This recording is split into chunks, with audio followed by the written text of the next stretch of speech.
Welcome back to our Suman Guru education YouTube channel. ముందుగా ఈ video మీద క్లిక్ చేసిన ఫాలోవర్స్ అందరికీ కూడా నా అభినందనల్ని తెలుపుకుంటున్నాను. డియర్ ఫాలోవర్స్, ఈ వీడియోని వైరల్ చేయండి.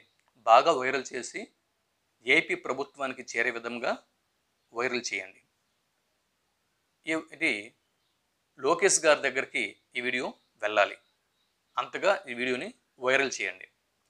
ఇక విషయంలోకి వచ్చేస్తున్నా. ముందుగా ఆంధ్రప్రదేశ్ విద్యాశాఖ మంత్రి లోకేష్ గారికి హృదయపూర్వకంగా నమస్కారముల్ని తెలుపుకుంటున్నాం. ముందుగా లోకేష్ గారికి మా నుంచి ఒక చిన్న విన్నపం అండి. సార్, ప్రతిపక్షంలో మన ప్రభుత్వం ఉన్నప్పుడు అప్పటి ముఖ్యమంత్రి మరియు మంత్రులు శాసనసభలో ఏడిపించినప్పుడు ఒక పెద్ద మనిషి అని కూడా చూడకుండా, ఆయన వయస్సుకి కూడా గౌరవం ఇవ్వకుండా ఏడిపించి నానా మాటలు అంటున్నప్పుడు మేము బాధపడ్డాం. అయ్యో, ఆయన వయసుకైనా కూడా గౌరవం ఇవ్వాలి కదా, మర్యాద ఇవ్వాలి కదా, మరి పర్సనల్గా ఫ్యామిలీ విషయాలు కూడా అసెంబ్లీలో ఎందుకు టచ్ చేస్తున్నారు అని చెప్పి మేమందరం కూడా బాధపడ్డాం. అప్పుడు మీ వెంట మేము నిల్చున్నాం. మనస్ఫూర్తిగా చెబుతున్నా, అలాంటి సందర్భంలో మేము మీ వెంట నిలిచాం. ఏ కారణం లేకుండా ప్రతిపక్షంలో ఉన్నప్పుడు చంద్రబాబు నాయుడు గారిని జైల్లో వేసినప్పుడు భువనేశ్వరి మేడం గారు, బ్రాహ్మిణి మేడం గారు వీళ్ళు రోడ్లపైకి వచ్చినప్పుడు సగటు మానవత్వం ఉన్నటువంటి మనుషులుగా మేము చాలా బాధపడ్డాం. అయ్యయ్యో, ఈ ఆడవాళ్ళు ఎప్పుడు బయటకు వచ్చున్నారు, ఎప్పుడు రోడ్ల మీదకి ఇలా వచ్చి అంటే రాజకీయాల్లోకి వీళ్ళు వచ్చారు, రాజకీయాలకి దూరంగా ఉంటూ ఏదో ఎన్టీఆర్ ట్రస్ట్ అనేది వాళ్ళు పెట్టుకొని ఆ ట్రస్ట్ పేరు మీద ఏవో సేవలు చేసుకుంటున్నారు. ఈ రాజకీయాలతో సంబంధం లేనటువంటి వ్యక్తులు ఈరోజు ప్రజల ముందుకు వచ్చి రెండు చేతులు జోడించి జరుగుతున్నటువంటి అన్యాయం కోసం ప్రజల ముందుకు వచ్చి ఏకరు పెరుగుతూ ఉంటే మనస్సులు చెలించిపోయి, మేము ఇది చేస్తున్నది తప్పు, ఈ ప్రభుత్వం చాలా అమానుషంగా వెళ్తుంది, ఎందుకు ఇటువంటి సందర్భంలో అటువంటి పెద్ద ఆయన్ని జైల్లో పెట్టాలి, అంత పెద్ద తప్పు ఆయన ఏం చేశారు అని చెప్పి మీ యొక్క బాధల్లో చెలించిపోయి మేము మీ వెంట నిలిచాం. అవన్నీ చూసిన తర్వాత మేము మీ వెంట నిల్చోవడం జరిగింది. గత 5 సంవత్సరాలుగా డిఎస్సి నోటిఫికేషన్ అనేది లేదు. కాబట్టి డిఎస్సి కోసం ఒక పక్క ఎదురు చూస్తున్నామే కానీ నోటిఫికేషన్ ఇప్పటికే రావట్లేదు, వయసులు అయిపోతున్నాయి. కాబట్టి అటువంటి సందర్భంలో చంద్రబాబు నాయుడు గారు నేను అధికారంలోకి వచ్చిన వెంటనే నా మొదటి సంతకం డిఎస్సి ఫైల్ మీదే అని హామీ ఇవ్వడంతో మరింత ఈ ప్రభుత్వానికి చేరువయ్యాం. ఈ పరిణామాలన్నీ కూడా గత 5 సంవత్సరాలు మేము చూసిన తర్వాత మేము కూటమి వైపు నిల్చోవాలి అని చెప్పి స్టాండ్ తీసుకున్నాం. దీనికి తోడు గౌరవనీయులు మన ఉప ముఖ్యమంత్రి వర్యులు శ్రీ పవన్ కళ్యాణ్ గారు కూడా టీడీపీతో కలవటం ఇంకా శుభ పరిణామం. ఎందు గురించి అంటే ఈ ఓట్లు టీడీపీకి జనసేనకి చీలిపోతే మళ్ళీ వైసీపీ ప్రభుత్వం మళ్ళీ వస్తుంది అని చెప్పి అటువంటి అవకాశానికి తోవ లేకుండా రెండు పార్టీలు కలవడం వల్ల ఒక మంచి నిర్ణయం తీసుకున్నారు అని చెప్పి సంతోషించి అందరం కూడా కోరి ఈ ప్రభుత్వాన్ని మేము తెచ్చుకున్నాం. మరి మీరు కష్టాల్లో ఉన్నప్పుడు మేము మీ వెంట నిల్చున్నాం. బ్రాహ్మిణి మేడం గారు, భువనేశ్వరి మేడం గారు వీళ్ళు వచ్చి రోడ్ల మీదకి వచ్చి ఇక్కడ ఏకరువు పెడుతున్నప్పుడు, దుఃఖిస్తున్నప్పుడు మేము చెలించిపోయాం, మీ వెంట మేము నిల్చున్నాం. మరి ఈరోజు డిఎస్సి అభ్యర్థులు రోడ్ల మీదకి వచ్చి వారి సమస్యల్ని వాళ్ళు ఏకరువు పెడుతూ ఉన్నప్పుడు సిబిఎన్ చంద్రబాబు నాయుడు గారు లేదా పవన్ కళ్యాణ్ గారు లేదా లోకేష్ గారు ఏ ఒక్కరు కూడా మా ముందుకు రావట్లేదు. ఇది మేము ఎలా అనుకోవాలో ఒకసారి మీరే ఆలోచించండి. మీరు సమస్యల్లో ఉన్నప్పుడు, మీరు బాధల్లో ఉన్నప్పుడు మేము మీ వెంట నిల్చున్నాం. ఎక్కడెక్కడో ఉన్న వాళ్ళము, నిజంగా ఎక్కడెక్కడో ఉన్నవాళ్ళం, ఏ ప్రభుత్వాన్ని ఎలాగైనా కూడా మేము గెలిపించుకోవాలి అని చెప్పి మరీ వచ్చి ఓటు వేసి మేము ఈ ప్రభుత్వాన్ని గెలిపించుకున్నాం. మరి గెలిచిన తర్వాత ఎంత కఠినంగా ఎందుకుంటున్నారు సార్? అంటే మా అవసరం తీరిపిందనా? అంటే డిఎస్సి అభ్యర్థులం, ఈ 5 లక్షల నుంచి 6 లక్షల వరకు ఉన్నటువంటి డిఎస్సి అభ్యర్థులం మేమేం అడుగుతున్నామండి? ఒకసారి మీరు ఆలోచించండి. ఏం అడుగుతున్నాం? మీరు 45 రోజుల సమయం ప్రిపరేషన్కి ఇచ్చారు. ఇంకా ఎక్స్ట్రా ఒక 45 రోజుల సమయం ప్రిపరేషన్కి అడుగుతున్నాం. దీనిలో పెద్ద సమస్య ఏముందండి? మీరు అంత పట్టుకుని మీరు కూర్చున్నారు కదా, 45 రోజులకి ఇంకొక 45 రోజులు టైం ఇవ్వండి అని చెప్పి అంటున్నాం. అంటే 90 రోజులు టైం ఇవ్వండి అని చెప్పి అడుగుతున్నాం. ఇది మా మొదటి డిమాండ్. ఇది చాలా సింపుల్ కదండి. దీనిలో అంత పెద్ద అంటే భీష్మించుకొని కూర్చోవలసిన అవసరం మీకు ఏముంది? ఒకసారి చూడండి. మీరు కష్టాల్లో ఉన్నప్పుడు, మీరు రోడ్ల మీదకు వచ్చినప్పుడు, మీ ఇంటి ఆడవాళ్ళు రోడ్ల మీదకు వచ్చినప్పుడు వీళ్ళు మన ఇంటి ఆడపడుచులు అని చెప్పి అంటే దుఃఖిస్తున్నారు అని చెప్పి మీ వెంట మేము నిల్చుంటే, ఈరోజు మేము రోడ్ల మీదకి వస్తున్నప్పుడు మీరు ఒక్కరు కూడా మా వైపు చూడట్లేదు. మీరు అది మేము బాధపడుతున్నాం. ఇది ఒక సమస్య. దయచేసి 90 రోజుల సమయం ఇవ్వండి. ఎందు గురించి అంటే sir, GK and current affairs అండి, అది మహాసముద్రం. తర్వాత పర్స్పెక్టివ్స్ ఇన్ ఎడ్యుకేషన్ అండి, దాని తర్వాత ఎడ్యుకేషన్ సైకాలజీ అండి, కంటెంట్ అండి, దాని తర్వాత మెథడాలజీ అండి. ఈ సబ్జెక్టుల కోసం కొన్ని పదుల సంఖ్యలో పుస్తకాలని ముందు పెట్టుకొని డిఎస్సి అభ్యర్థి ఫాలో అవ్వాలండి. మేము డిసెంబర్లో ఇచ్చిస్తున్నాం సిలబస్. దయచేసి అలాంటి మాటలు మాట్లాడొద్దండి. ఎందు గురించి అంటే ఏ ప్రభుత్వంనైతే మేము ఏరి కోరి తెచ్చుకున్నామో వాళ్ళు ఇలా మాట్లాడుతూ ఉంటే మేము చాలా అసహనానికి గురవుతున్నాం. మేము సార్, సిలబస్ అనేది యూపీఎస్సీ సిలబస్ కూడా వెబ్సైట్లో ఉంటుందండి. యూపీఎస్సీ ఇండియన్ సివిల్ సర్వీసెస్కి సంబంధించిన సిలబస్ అది కూడా వెబ్సైట్లో ఉంటుంది. ఎప్పుడు కొన్ని సంవత్సరాల ముందే వెబ్సైట్లో సిలబస్ పెట్టిస్తున్నారు. కానీ ఎందుకు యూపీఎస్సీ ఇండియన్ సివిల్ సర్వీసెస్ అనేది నోటిఫికేషన్ ఇచ్చిన తర్వాత ప్రిలిమ్స్కి 3 నెలల సమయం ఎందుకు ఇస్తుంది చెప్పండి? మరి సిలబస్ ముందే ఇచ్చారు కదా యూపీఎస్సీ. అంటే ఒక క్యాలెండర్ ప్రకారం, ఇయర్లీ క్యాలెండర్ ప్రకారం ఏంటంటే ప్రతి సంవత్సరం కూడా వాళ్ళ క్యాలెండర్ ప్రకారం ఆ ప్రాసెస్ అనేది జరుగుతూ ఉంటుంది.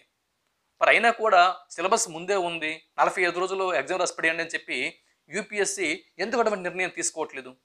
సో ఒక నోటిఫికేషన్ వచ్చిన తర్వాత ఎగ్జామినేషన్కి ఒక ఇంక్యుబేషన్ టైం అని చెప్పి దీన్ని అంటారు.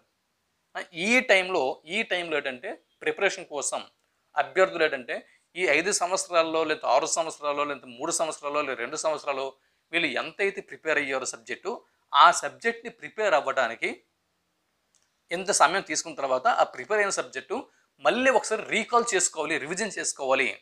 సో రివిజన్ చేసుకోవడం కోసం ఏంటంటే నోటిఫికేషన్కి డిఎస్సి ఎగ్జామ్కి ఒక టైం అనేది ఇస్తారండి. ఎస్, నోటిఫికేషన్ వచ్చిన సమయానికి సిలబస్లు పూర్తి చేస్తారు, నిజమే. పూర్తి చేసినటువంటి సిలబస్ని మళ్ళీ రివిజన్ చేయాలి. ఆ రివిజన్ కోసం టైం అనేది అడుగుతున్నారు. రివిజన్ చేయకపోతే ఇక్కడ ఏకసంతాగ్రహిలు ఉంటారు. 2 సార్లు 3 సార్లు చదివితే సబ్జెక్టు గుర్తుపెట్టుకునే వాళ్ళు ఉంటారు. కొంతమంది 10 సార్లు చదువుతూ ఉంటారు. కాబట్టి ఏకసంతాగ్రాహులతో పాటుగా వీళ్ళు కూడా పోటీలో ఉండాలి. కాబట్టి కాస్త సమయం ఎక్కువ ఇస్తే మనస్ఫూర్తిగా ఈ 90 రోజులు అన్ని పుస్తకాలు బాగా చదివి, మొత్తం సిలబస్ బాగా చదివి ఎగ్జామినేషన్ సెంటర్కి వస్తారు. మనస్ఫూర్తిగా చదివి ఎగ్జామినేషన్ సెంటర్కి వచ్చిన తర్వాత, ఎగ్జామ్ రాసిన తర్వాత ఇంకా రిజల్ట్ అనేది అది వాళ్ళ యొక్క అదృష్టం. ఎవరికి మంచి మార్కులు వస్తే వాళ్ళకి జాబ్ వస్తుంది. అక్కడ మీ ప్రమేయం ఉండదు, మా ప్రమేయం ఉండదు. సో అక్కడ ఎవరు మేము చేయలేము. సో మంచి మార్కులు వచ్చిన వాళ్ళకి జాబ్ వస్తుంది, అది వేరే విషయం. కానీ మనస్ఫూర్తిగా ప్రిపేర్ అవ్వడానికి టైం ఇవ్వండి సార్. ఇది సగటు అభ్యర్థి ఆవేదన. ఇక రెండవది ఏంటంటే నార్మలైజేషన్. సార్, 5 సంవత్సరాల నుంచి నోటిఫికేషన్ లేక తలక్రిందులయ్యి ప్రిపేర్ అవుతూ డిఎస్సి ఎగ్జామ్ రాసిన తర్వాత ఎగ్జామినేషన్ హాల్కి వచ్చిన తర్వాత ఒకరికి ఈజీ పేపరు, ఒకరికి కష్టమైన పేపరు, అంటే ఒక్కొక్క రకమైన పేపర్ వస్తే ఒకే సబ్జెక్టు, ఇక అక్కడ కూడా అదృష్టంని బేస్ చేసుకుని ఉద్యోగం పొందాలా? అంటే బాగా ప్రిపేర్ అయినందుకు అంటే న్యాయం అక్కర్లేదా? ధర్మం అక్కర్లేదా? అక్కడ కూడా మళ్ళీ తక్కువ అంటే కష్టంగా వచ్చిన పేపర్‌లో మార్కులు పెంచుతాం. ఈజీగా వచ్చిన పేపర్‌లో మార్కులు తగ్గిస్తాం. ఈ బాధంతా మీకెందుకు? తగ్గించడమేంటి? పెంచడమేంటి? ఇవన్నీ దేనికి చెప్పండి? దీనివల్ల ఎవరి బ్రతుకులు ఎలా తారుమారైపోతుందో తెలీదు. లేదా ఆఫ్‌లైన్‌లో పెట్టేయండి. మొత్తం మొత్తం ఒక్కొక్క సబ్జెక్ట్‌కి ఒక్కొక్క రోజు మొత్తం ఆఫ్‌లైన్‌లో ఎగ్జామ్ పెట్టేయండి. పెన్ను, పేపర్ మీద పెట్టేయండి. ఏం అంటే సమస్య ఉండదు కదా! ఈ నార్మలైజేషన్ దేనికి? సో, నార్మలైజేషన్ వద్దు. ఒకే జిల్లా, ఒకే పేపర్. ఇది రెండో డిమాండ్. అది రెండవ డిమాండ్ ఇది. ఒకటి ప్రిపరేషన్‌కి 90 రోజుల సమయం. 2 నార్మలైజేషన్ వద్దు. ఇది రెండవ సమస్య. రెండవ డిమాండ్. ఇక మూడవ డిమాండ్ ఏంటంటే, గత వైసీపీ ప్రభుత్వం డీఎస్సీ నోటిఫికేషన్ వచ్చినప్పటికి చాలామందికి వయస్సులు సరిపోయాయి. ఆ డీఎస్సీ నోటిఫికేషను రద్దు చేసి మీరు మళ్ళీ డీఎస్సీ నోటిఫికేషన్ వేసినప్పటికి కొంతమంది వయస్సులు కోల్పోయారు. 5 సంవత్సరాల నుంచి ఉద్యోగాలు లేవు. డీఎస్సీ నోటిఫికేషన్ లేవు. సో, మహాప్రభు ఈ ఒక్క నోటిఫికేషన్‌కైనా కూడా మాకు వయస్సు పెంచండి అని చెప్పి అడుగుతున్నారు. అది వారి యొక్క మూడవ డిమాండ్. ఇక నాలుగవ డిమాండ్ ఏంటంటే, సీబీఎస్ఈ విధానంలో ఎవరైతే 10th క్లాస్ వరకు చదువుకున్నారో వారికి లాంగ్వేజ్ సమస్య అనేది వస్తుంది. ఈ 4 సమస్యలతో నిరుద్యోగులు డీఎస్సీ యాస్పిరెంట్స్ గత 40 నోటిఫికేషన్ వచ్చినప్పటి నుంచి కూడా ఎన్నో విధాలుగా అప్రోచ్ అవుతున్నా కూడా, వాళ్ళ సమస్యల్ని ఏకరువు పెడుతున్నా కూడా, సిబిఎన్ గారు గానీ, పవన్ కళ్యాణ్ గారు గానీ, నారా లోకేష్ గారు గానీ, మీ ముగ్గురులో ఏ ఒక్కరు కూడా మా ముందుకి రాకపోవటం చాలా అంటే బాధాకరమైనటువంటి విషయం. ఒకసారి మీరు ఆలోచించండి. కష్టాల్లో ప్రతిపక్షంలో ఉన్నప్పుడు మీ ప్రభుత్వం వెంట మేము నిల్చున్నాం. మేం కష్టాల్లో ఉన్నప్పుడు మీరు మొఖం చాటేస్తున్నారు. సమస్య ఏమిటి? ఎందుకు వీళ్ళు రోడ్డెక్కుతున్నారు అని చెప్పి మీరు చూడట్లేదు. ఏమంటే ఇది ప్రతిపక్షంలో ఉన్నటువంటి వైసీపీ పార్టీ ఆడిస్తున్న నాటకం అని చెప్పి సింపుల్‌గా మీరు తీసి పడేస్తున్నారు. ఇది వైసీపీ వాళ్ళు ఆడిస్తున్న నాటకం కాదు. నిరుద్యోగులు స్వయంగా వారి సమస్యల్ని ఏకరువు పెడుతున్నటువంటి సమస్య ఇది. 6 లక్షల మంది నిరుద్యోగుల డీఎస్సీ అభ్యర్థుల సమస్య ఇది. ప్లీజ్ దయచేసి అధికారం వచ్చింది కదా అని చెప్పి నిర్లక్ష్యం వహించకండి. లోకేష్ గారు మీకు ఎవరో వెనక నుంచి రాంగ్ డైరెక్షన్ ఇస్తున్నారు. ప్లీజ్ మీరు తెలుసుకునేసరికి చాలా తప్పిదం జరిగిపోతుంది. చెల్లించుకోవాల్సిన మూల్యం అయితే దాన్నేమంటే భారీ మూల్యం చెల్లించుకోవాల్సి వస్తుంది. ఒక్కసారి మా వైపున నిలబడండి. అసలు ప్రభుత్వాలు ఉన్నదే మా కోసం అండి. మరి మేమింత రిక్వెస్ట్ చేస్తున్నప్పుడు కూడా మీరు మా వైపు చూడకపోతే ఇక ఏ ప్రభుత్వం వస్తే మాకేంటి ఇక్కడ మీ ప్రభుత్వం వల్ల లాభం లేకపోతే, ఆ ప్రభుత్వం వల్ల లాభం లేకపోతే, ఎవరి వల్ల కూడా మాకు లాభం లేకపోతే నెక్స్ట్ ఏ గవర్నమెంట్ వస్తే మాకేంటి? ఎవరొస్తే మాకేంటి చెప్పండి? మీరొచ్చినా లాభం లేదు. వాళ్ళొచ్చినా లాభం లేదు. ఎవరొచ్చినా లాభం లేనప్పుడు సో చాలామంది మనసును మార్చుకునే ప్రమాదం అనేది ఉంటుంది. కాబట్టి ఎప్పటికైనా కూడా మా ఆవేదన అర్థం చేసుకోండి. ఒకసారి నిరుద్యోగుల ముందుకి రండి. డీఎస్సీ అభ్యర్థులు 6 లక్షల మంది డీఎస్సీ అభ్యర్థుల సమస్య ఏమిటో ఒకసారి మీరు వినండి. విని ఏం లేదండి, నిన్నటి వరకు గవర్నమెంట్ టీచర్స్ ధర్నాలు చేస్తూ ఉంటే వాళ్ళతో మీరు కూర్చొని మీరు మీటింగ్ కండక్ట్ చేసి వాళ్ళ సమస్యలు ఏంటో మీరు విన్నారు. అది ఇక్కడ నిరుద్యోగులు 6 లక్షల మంది ధర్నాలు చేస్తూ ఉంటే ఏ ఒక్కరు కూడా ముందుకు రావట్లేదు. అంటే రాజకీయం అంటేనే ఇంత చెత్త అనేసి మాకు అనిపిస్తుంది. ఈ పార్టీ లేదు, ఆ పార్టీ లేదు. అందరూ కూడా ప్రతిపక్షంలో ఉన్నప్పుడు ఒక మాట అంటారు. అధికారంలోకి వచ్చిన తర్వాత ఎవరు కూడా మనల్ని పట్టించుకోవట్లేదని చెప్పి ఒక అసహనానికి మేము గురవుతున్నాం. అటువంటి పరిస్థితుల నుంచి మమ్మల్ని దూరం చేయండి. ఒకసారి మీరు నిరుద్యోగులతో కలవండి, కూర్చోండి, మాట్లాడండి. డిఎస్సీ యాస్పిరెంట్స్ ఏం కోరుకుంటున్నారు? అవసరమైతే మీరు ఎంతోమంది డిఎస్సీ కోసము అప్లై చేసుకున్నారు కదా, డిఎస్సీ పోస్టుల కోసం ఈ నోటిఫికేషన్లు అప్లై చేసుకున్నారు. ఎగ్జామ్ పెట్టే ముందు ఒకసారి మీరు పోలింగ్ అనేది కండక్ట్ చేయండి, సర్వే అనేది చేపట్టండి. మా అందరి ఫోన్ నెంబర్లు కూడా మీ దగ్గర ఉన్నాయి, అప్లికేషన్లలో ఉన్నాయి. ఒకసారి పోలింగ్ అనేది కండక్ట్ చేయండి. ఏది మెజారిటీ వస్తే దాని ప్రకారం మీరు వెళ్ళిపోండి. అంతేగాని మేము పట్టిన కుందేలకి 3 కాళ్ళు, మేము ఎలాగే వెళ్తాము, మేము ఇంతే అని చెప్పి ఒక అధికార దర్పం అనేది ప్రదర్శిస్తే గనక సార్ చాలా రెస్పెక్ట్ అనేది 6 లక్షల మంది నిరుద్యోగుల నుంచి కోల్పోతారు సార్ మీరు. ఎందు గురించి అంటే జీవితాలు పోతున్నాయి ఇక్కడ. మా జీవితాలు పోతున్నప్పుడు ఇంకా తర్వాత ఏ గవర్నమెంట్ వస్తే మాకేంటి? కాబట్టి ఒకసారి మీరు ఆలోచించండి. మా ఆవేదన మీరు అర్థం చేసుకుంటారని భావిస్తూ సెలవు తీసుకుంటున్నాను. Geography, polity, Telugu, English, maths, 5 మెథడాలజీలు, GK, current affairs, perspective education, జీన్ డెవలప్మెంట్ సైకాలజీ, మీరు ఎక్కడైతే 18 సబ్జెక్టులు సార్. ప్రిపేర్ అవ్వడానికి టైం చాలా తక్కువ ఉందని టైం పొడిగించాలంటూ పలువురు అభ్యర్థులు డిమాండ్ చేశారు. ఎక్కువ కంటెంట్ ఉండడం వల్ల సరిగా ప్రిపేర్ అవ్వలేకపోతున్నాము.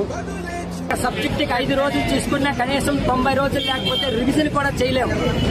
నడిపిస్తూ 1 డేస్కి 1 పేపర్ పారదర్శకంగా నడిపించాలంటే అది ఆఫ్లైన్. నోటిఫికేషన్ ఇచ్చారు, హ్యాపీ. ఇంట్లో వాళ్ళేమో మాకు జాబ్ వస్తుందని ఎదురు చూస్తున్నారు సార్. మాకు ఒక టైం ఇమ్మని చెప్పండి సార్ ప్లీజ్. మా తరఫున చాలా ఆలోచించి బయటకు వచ్చాం సార్. ఇంత మండు ఎండలో ఆడపిల్లలు వచ్చేలా నిరసన, దాన్ని మీరు కనీసం పరిగణలో తీసుకోకుండా మీరేదో